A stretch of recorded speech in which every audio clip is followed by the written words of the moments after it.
eso significa que no tienen que cambiar todo el edificio, sino que ser estratégicos en qué quieren cambiar para que se justifique y que tenga un sentido. Bueno, un proyecto siempre vamos a estar hablando de 3 dimensiones: lo topológico, que tiene que ver con el sitio, las condiciones del lugar; lo tecnológico, es decir, el modo en que se hizo ese edificio; y lo tipológico, que va a hablar de la sociedad, es decir, las costumbres, la ideología y la política. Y después, bueno, acá hay una matriz que va relacionando esas 3 dimensiones: el marco social de la superestructura, el marco medio natural, que es el aspecto desde lo físico, es decir, cómo es el sitio, el aislamiento, los vientos, el tipo de suelo, la topografía; y el modo de construir, el modo de trabajo y la infraestructura, que va a hablar del marco productivo, que ahí después aparecen las nociones de tecnología apropiada, es decir, en cuanto a la disponibilidad de materialidad y de la mano de obra. Y entonces ustedes fueron abarcando, digamos, 4 dimensiones: la tecnología y la forma, desde lo simple, lo complejo; el tema de lo estereotómico, lo tectónico, y en algunos casos el híbrido, el mixto; y después eh, las funciones de cerramiento de la envolvente, que hablan de las solicitaciones en cuanto a lo térmico, lo hidrotérmico, eh, las cuestiones de aislamiento acústico, y respecto a la estructura, que va a definir el espacio y el programa, eh, digamos, del edificio en sí, de cómo se soporta ese edificio, cómo resiste; y por último, las cuestiones de la sustentabilidad en cuanto al comportamiento energético, de la eficiencia de ese edificio, para obtener una cierta calidad ambiental. Y entonces hablamos de la constructividad, es decir, de qué parámetros hacen que esa relación entre proyecto y construcción sea más eficiente, es decir, con qué yo construyo ese edificio, es decir, qué materiales utilizo; el cómo, es decir, el modo de trabajo de la tecnología; el dónde, es decir, dónde está emplazado ese edificio en las condiciones del sitio; y después, por último, el cuánto, en cuanto a los costos, el presupuesto de obra, que eso es importante a la hora de contemplar el proyecto y el diseño, ¿no? Y dentro de la constructividad vamos a tener 2 cuestiones: de la tecnología apropiada por un lado y después de la sustentabilidad, hablando de lo que es la tecnología apropiada, de los aspectos culturales, de la sociedad, el tema de la mano de obra, de que genera puestos de trabajo, lo económico en cuanto a los costos presupuestos, y el medio ambiente de las condiciones del hábitat. Y por último, la cuestión de la sustentabilidad. Esto puede ser un puntapié para abordar algunos rediseños. Por ejemplo, el Pro Commons, que tiene una cierta certificación, bueno, eso puede ser una estrategia a elegir para abordar en ese rediseño. Así que bueno, en cuanto a la sustentabilidad, eh, vamos a estar hablando de un confort, una satisfacción de las necesidades, la eficiencia energética, y ese diseño bioclimático va a garantizar la calidad ambiental, y el diseño, que puede ser activo o pasivo. El activo es en cuanto a las energías renovables, por ejemplo, o la producción de cierto material que garantice esa eficiencia energética; y el diseño pasivo, que va a contemplar el aislamiento, los vientos, las condiciones del sitio, sin necesidad de un material extra. Así que bueno, esos son los aspectos generales, y paso a mostrarles el trabajo. Comparto desde la compu de escritorio. Si tienen alguna duda o pregunta. Ahí me dice que no puedo compartir, ¿puede ser? Porque estás compartiendo todavía la pantalla de la nube. No dice nada. Con mi grupo, y después el rediseño, que tampoco está perfecto, es para mostrarles lo que hice yo, y quizás les pueda ayudar. A mí me había tocado la biblioteca de Seattle, en Washington, de OMA. Bueno, que está, primero hablando de lo que es a nivel general, el sitio se caracteriza por tener, bueno, nevadas que son ocasionales pero fuertes, así que eso fue un punto a considerar en el digamos, en el proyecto construido.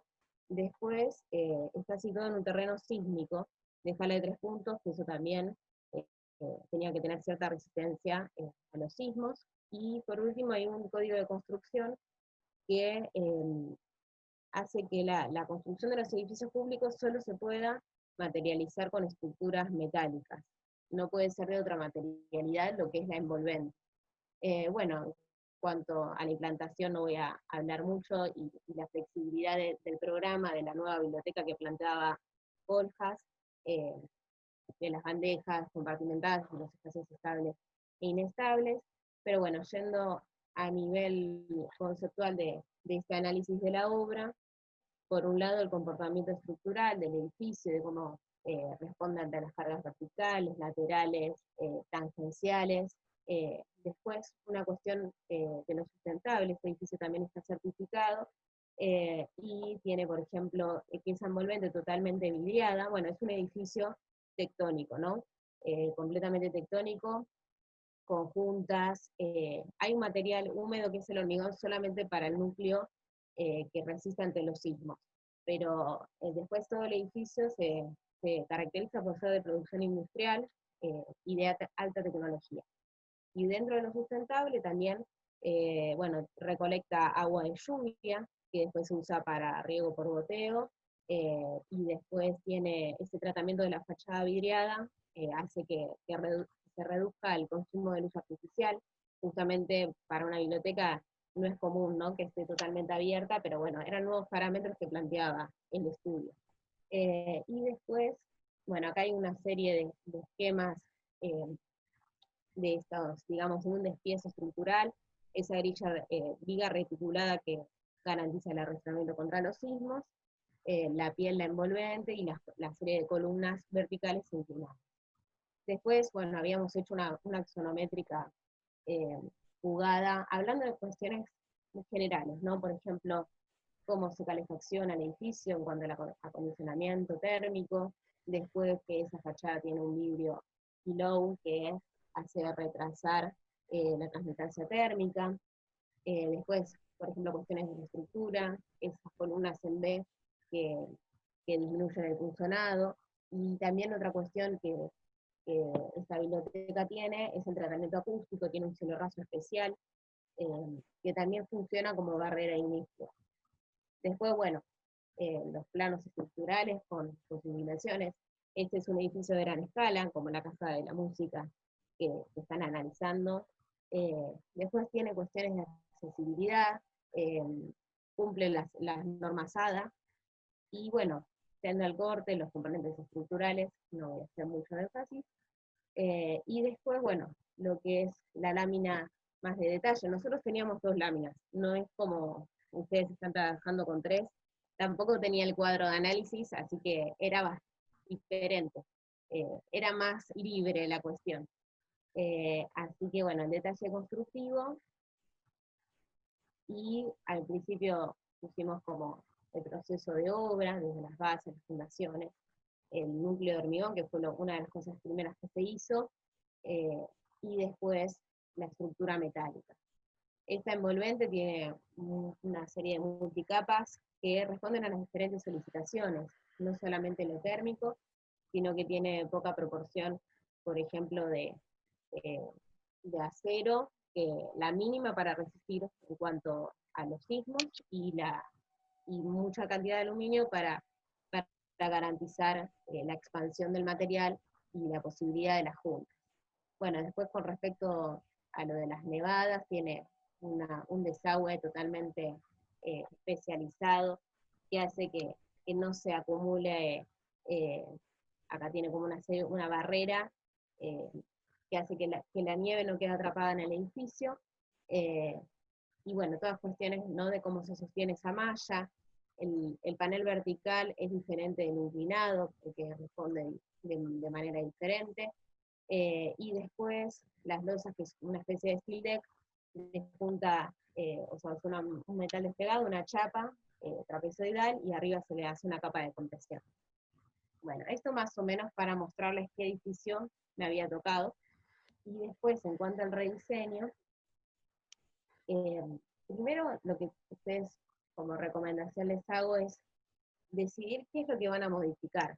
Yo al principio me había puesto en la cabeza de que tenía que hacer un edificio antisísmico y trasladarlo a una zona sísmica. Y después, bueno, era demasiada complejidad, así que terminé no eligiendo una zona sísmica, así que lo trasladé acá, a Mar del Plata, por un lado de una cuestión morfológica de, de vinculación con el entorno, pero el principal cambio era o sea, modificar el aspecto tectónico al estereotónico, hacer un edificio macizo, de hormigón, que fuera totalmente diferente a la morfología inicial del proyecto construido. Eh, esa cuestión. Después, bueno, tener también el aspecto del diseño bioclimático y, bueno, trasladarlo a una nueva localización, que son cuestiones que no todos, o sea, tienen obligación de elegir, sino que ustedes van a ver qué cambian y qué no. Bueno, y en cuanto al rediseño, de esta forma compleja, yo la mantuve, obviamente, como era de una escala enorme el edificio, para organizar los tiempos, yo no hice un 3D de todo el edificio completo en cuanto al detalle, prefería hacerlo en 2 dimensiones, y en cuanto a lo conceptual, sí hacer una volumetría que hable un poco de la morfología. Entonces la forma compleja se mantiene, lo que sí, obviamente que las aberturas no van a ser las mismas porque cambia esa envolvente que era antes de una grilla metálica, es totalmente de hormigón, entonces aparecen una serie de aberturas que garantizan el filtro de la luz, porque el uso se mantiene, o sea, la biblioteca sigue teniendo el mismo programa. Bueno, y en cuanto a esa forma compleja, cómo se resuelve, digamos, sería la inversa de la Casa de la Música, yo lo usé de referente, ¿no? O sea, justamente analicé dos edificios para hacer este rediseño. Uno fue la Casa de la Música y otro, no lo van a conocer, pero bueno, en Tel Aviv era un edificio hormigón con unos quiebres creo que era un edificio de empresas Vodafone, digamos que tenía esa forma compleja. Así que bueno, ese tabique de hormigón que se va quebrando, en los nudos tiene una viga que cruza, eh, estuve estudiando, digamos, cómo es esa armadura, cómo se ensambla una y otra, y después, bueno, en cuanto a lo que es el steel deck anterior del otro proyecto, yo lo cambié con un sistema de losas frenovas. Eso también, cuando cambian de sitio, tienen que ver qué materiales dispone el lugar. El hormigón claramente acá es viable, y después, bueno, yo estudié, que eso lo voy a demostrar al final, qué sistema permite ese montaje de obra, ¿no? De una forma tan compleja. Y el sistema de losas Frenova, que quizás ahora puedo criticarlo un poco, ¿no? Pero en ese momento, cuando yo lo investigué, era un material que reducía, digamos, el consumo del hormigón, permitía no hacer nervios, una losa enarbolada, casetonada para cubrir grandes luces, tenía también una cierta eficiencia en cuanto a los encofrados, porque no necesitaba unos quiebres, sino que era más, todo se reducía el consumo. Después, bueno, tiene una aislación térmica considerable, y también respondía ante los sismos, bueno, que en su inicio lo había buscado por eso. Después, bueno, tiene un piso técnico para garantizar el pasaje de las instalaciones. Esta envolvente no solamente se compone por hormigón, sino que tiene una especie de cámara de aire interna, y una aislación de lana de vidrio. Y todo está recubierto con placas acústicas, es decir, de absorción y aislación acústicas, que se vinculan con el programa en sí. Yendo a la cubierta, una cubierta verde, que, bueno, la losa Prenova y la envolvente, y este cielo raso para el pase de las instalaciones superiores, que siempre, a medida que uno asciende, se van acumulando. Y en sí, bueno, una axonométrica explicando cómo es ese despiece de los nuevos materiales, todo lo tienen que especificar, ¿no? Y siempre vinculando con el lugar que ustedes eligen. Y en cuanto al diseño bioclimático, acá, digamos que abarqué dos conceptos: el tema de la inercia térmica, la masa térmica, que hace que se acumule el calor, durante el día, y después cuando baja la temperatura, ese calor se disipa hacia el interior, y el efecto chimenea de la ventilación natural. Acá también hago una crítica ahora, de que, digamos, al ser el edificio tan enorme, no va a funcionar este sistema, pero bueno, valía la intención de plantear esos conceptos, digamos, de sustentabilidad, y tratar de investigar un poco de qué se trataba. Eh, las losas prenovas que garantizaban el pasaje de instalaciones por un lado, obviamente que ese aire tenía que evacuar. El efecto chimenea se trata de que una masa de aire frío que ingresa por lo más bajo, las bases del edificio, eh, asciende y va empujando el aire caliente que se tiene que disipar y de alguna manera salir al exterior. Quizás estas cuestiones bioclimáticas pueden ser, por ejemplo, para el pueblo infantil, que es un edificio sustentable que tiene en cuenta el lugar, puede ser un puntapié, ¿no?, para investigar. Eh, bueno, y entonces ese aire caliente va ascendiendo por una serie de rejillas que se ubican en las losas, y a su vez en el piso técnico, con una serie de lamas que van llevando el aire digamos, hacia la cubierta, y salen por una especie de claraboya, y acá, bueno, está el enganche de cómo es ese refuerzo vertical para, para anclar, digamos, la claraboya en sí. Entonces esos dos conceptos, inercia térmica y el efecto chimenea. Y por último, ¿cómo se va a construir, no? Porque esa forma compleja, que no es igual que otros edificios, de alguna manera tenía que estar levantada esa envolvente, entonces era una cosa a investigar. Así que bueno, vi esos dos referentes, y ahí analicé cómo era el sistema de andamiaje, eh, el sistema PERI de acá, que existe en Argentina y existe en otras partes del mundo, que permite la flexibilidad y la adaptación a la geometría.